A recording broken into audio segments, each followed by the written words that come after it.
बहुत वर्षों पहले की बात है। सिंधु नदी के किनारे एक साधु रहते थे। वे एक सिद्ध महात्मा थे और उनके पास जादुई शक्तियाँ भी थीं।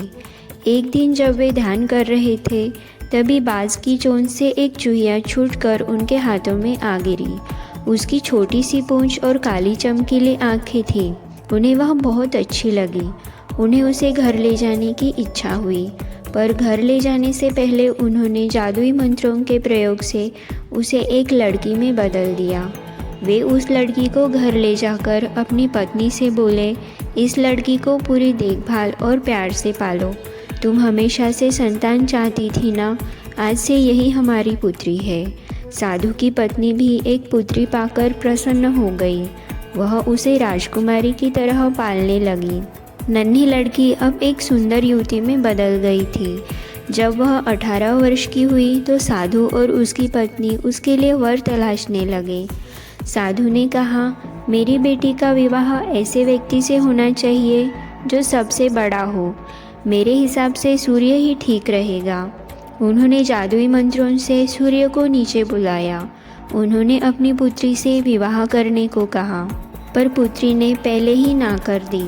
वह बोली, पिताजी, यह तो बहुत गर्म है। मैं उससे विवाह करूंगी जो इनसे भी बेहतर हो। साधु निराश हो गए। उन्होंने सूर्य से कहा कि वे ही कोई वर सुझाए। सूर्य ने कहा, बादलों के देवता से बड़ा कौन होगा? उनमें तो मेरी किरणों को भी रोकने की शक्ति है। साधु ने बादलों को नीचे बुलाया।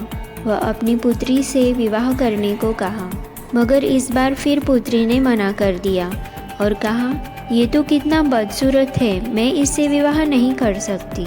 साधु ने फिर बादल देवता से कहा कि अब वही कोई अच्छा वर सुझा दे।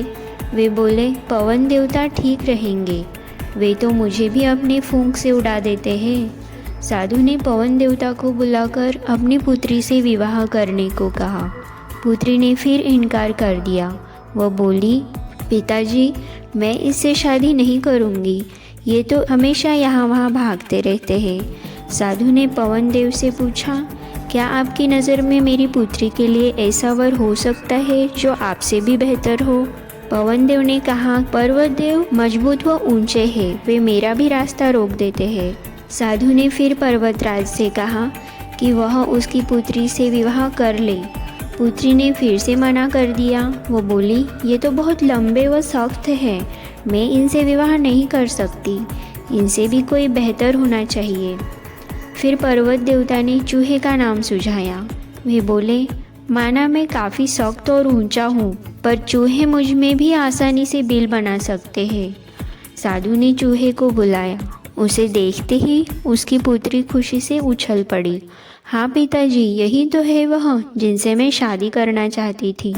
साधु ने सोचा, इसे ही किस्मत कहते हैं शायद। यह एक चूहिया थी और इसीलिए इसे एक चूहे से विवाह करना था।